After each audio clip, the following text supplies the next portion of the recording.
রাধে রাধে, শুভ সকাল। রোজগারের মতো আজকেও ঘর থেকেই শুরু করলাম, কারণ আমরা মধ্যবিত্ত পরিবারের গৃহিণী, কোথায় আর যাব, ঘরেই শুরু ঘরেই শেষ। তো যাই হোক, সকালটা নষ্ট, সারা দিনের বরবাদ। এই যে কেন বলছি সেটাও বলছি, জানো তো এমন ভোরবেলা উঠি সেরকমই উঠেছি, পূজা পাঠাটা সব করে নিয়েছি, তারপরে ঘর দুয়ার মোছা হচ্ছে। আর এটা অনেকটা বেলাই ঘর দুয়ার মোছা হচ্ছে। হ্যাঁ, এখন নাই করে 6টা 6:30 তো বাজবেই। তো যাই হোক, মোছা তো হয়েই গেল। তারপরে ঘরে আসার পর এই যে উপর নিচে দু জায়গায় পাপোশটা লাগিয়ে দিলাম। লাগিয়ে দেওয়ার পর এবারে যাব ছাদে। এই যে ছাদে চলে এসেছি, ছাদে এসে কাপড়গুলো সব মিলে দিচ্ছি। ছোট বোনরা যদি আজ প্রথমবার আসো আমার পরিবারে, আমাকে যদি ভালো লাগে তোমরা সাবস্ক্রাইব করে নিও। তারপরে এই যে কাপড় চুপড়গুলো মিলে নিচ্ছি, মিলে নিয়ে এবারে চলে যাব নিচে। এই যে বিছানাটা গুছাচ্ছি, গুছিয়ে নেওয়ার পর জানলাগুলো আর সব খুলে দেবো। জানলাগুলো খুলে এই যে আমি যে উঠে যাই, আবার বিছানার পাতনিটা উঠে যাই, তো সেটাও নামিয়ে দিয়ে আবার ভালো করে ঝেড়ে পরিষ্কার করে দিয়ে চলে আসলাম নিচে। আর আজকে করব মটর কলাইয়ের তরকারি, তো সেটা নিয়ে বসে পড়লাম আলু কাটতে। সেগুলো সব কেটে জোগাড় করে নিচ্ছি। সব কিছু কাটাকাটি করার পর সব আমার জোগাড় করা হয়ে গিয়েছে।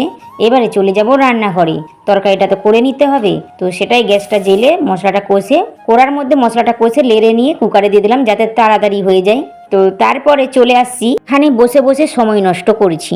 আর সারাদিনে কিসে নষ্ট হলো, কেন বরবাদ হলো, তখন কারো অলসতা হয় তখন তারা সব চা খেয়ে অলসতাটা কাটায়। তো যারা চা খায় না, যেমন আমি, তাহলে আমি কি করে কাটাবো? আমার হাতের সামনে লিচু ছিল, তো সেগুলো নিয়ে বসে পড়লাম, বসে বসে লিচু খেয়ে অলসতা কাটাচ্ছি। তো গৃহিণীর সকালের অলসতা সারা দিনের বরবাদ, কাজে ক্ষতি। আরও সকালে যখন প্রথমে ঘুম থেকে উঠেছিলাম, তখনও কিন্তু কিছুক্ষণ আমার বরের সঙ্গে গল্প করছিলাম, কারণ সে এখন কাজের জন্যে একটু কিছুক্ষণের জন্য বসে গল্প করার সময় নেই। তো তখন কাছে পেয়েছিলাম, বসে একটু গল্প করছিলাম, তো তখনও সময় নষ্ট হয়েছে। তারপরে যাই হোক, এই যে লিচু খাওয়ার পরে কিছু শাক বেছে নিলাম, শাক কাটাকাটি করে এই যে গামলায় ধুয়ে নিচ্ছি। এখন আর ঘাটে যায় না, এখানে এভাবেই ধুয়ে নিই। ধুয়ে নিয়ে চলে গেলাম রান্নাঘরে যাওয়ার পর এবারে ভাবছিলাম যে কি রান্না করব, কি না হবে। নিরামিষ রান্না হবে, এবারে অনেক চিন্তা, কারণ অনেকটা সময় নষ্ট হয়েছে, আবার নিরামিষ রান্না হবে। তো কিছুদিন ধরেই এখন আমার মেয়ে ঘরের গৃহিণী হয়েছে, সেই রান্নার মেনু বলে দিচ্ছে।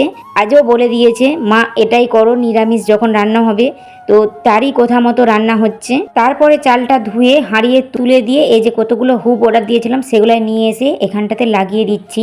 কারণ আমাদের হাত মোছার টাওয়াল বলো, ওই যে ওখানটাতে লাগানো হয়, কিন্তু চুলা মোছা বা ভাতের হাঁড়ি যখন রান্নার সময় যে ব্যবহার করা হয়, ফ্যান গড়ানোর সময় যে লাতাটা ব্যবহার করা হয়, সেটা ভাবলাম যে ভিজে থাকে, ওখানটাতে রেখে দেবো, সেই জন্য লাগিয়ে নিচ্ছি। বাইপাসটা তো লেগে গিয়েছে, কিছুক্ষণ বাদে দেখবে যে ওখানে নেই, কারণ এই যে লাতাটা লাগিয়েছি এটা শুকনো, ভিজে লাতাটা যেই না রাখলাম খুলে পড়ে গিয়েছে। মানে যখন ওখানে দেয়ালটা মুছেছিলাম জানো তো, একটু ভিজে ভিজে ছিল, তো সেই জন্য উঠে গিয়েছে। তারপরে এই যে আমার রান্নাবান্না সব হয়ে গিয়েছে, আলু সেদ্ধটাও মেখে নিচ্ছি, মেখে নিয়ে ভাতটা বেড়ে নিচ্ছি। আমি হচ্ছে যে এটা ভাতটা আমার মেয়ের জন্য রেডি করেছি। বাড়িটা ছোট বস করালে ভালো হতো, কিন্তু কি আর করবো, বড় বস করানো হয়ে গিয়েছে বলে এত বড় হয়ে গিয়েছে। ওই ভাতের মধ্যে ডাল দিয়ে দিলাম, আলু পোস্ত, শাক ভাজা আর আলু ভাতে মাখা, এসব দিয়ে ভাতটাও খেয়ে নিলাম। হ্যাঁ, এই মেনুটার মধ্যে কিন্তু শাক ভাজাটা আমার মেয়ে বলেনি, কারণ আমার মেয়ে শাক সবজি একদমই পছন্দ করে না। তো সেই জন্যে ও ডাল, আলু পোস্ত আর আলু মাখা লঙ্কা তেল করে মাখাতে বলেছিল, এটাই রান্নার মেনু বলেছিল। আর ওর বাবা শাকটা অ্যাড করেছে, কিন্তু শাকটাও খাবে না। যাই হোক, আমার বাসন কুসন ধোয়া হয়ে গেছে, ধুয়ে নিয়ে চলে আসলাম। আজকে ভাবলাম আর উপরকে যাব না, এখানটাতেই বিছানা করে নিচ্ছি, কারণ আধ ঘন্টায় বিছনায় গোড়াগড়ি করব, তো উপরে যে লাভ নেই, সেই জন্য এখানটাতেই শুয়ে পড়ছি। আর আমি তো এখানটাতে পেতে শুচ্ছি, কারণ মেঘলা মেঘলা করছে, ঠান্ডা লাগছে, সেই জন্য আমি ব্ল্যাঙ্কেটটা পেতে নিয়েছি। আর আমার বর করেছে কি, সেও ভাবছে যে কিছুক্ষণের জন্য যখন শোবো কিছু পাতার দরকার নেই, শুয়ে পড়ার পর ঠান্ডা লাগছে, আবার তাকে চাদরটা পেতে দিতে হয়েছে, তবে সে শুয়েছে। তারপরে রেস্ট নেওয়া হয়ে গেল, বিছনাপত্র সব আবার গুড়িয়ে রেখে দিয়ে ভালো করে গুছিয়ে রাখলাম, রেখে মুখটা ধুয়ে নিচ্ছি।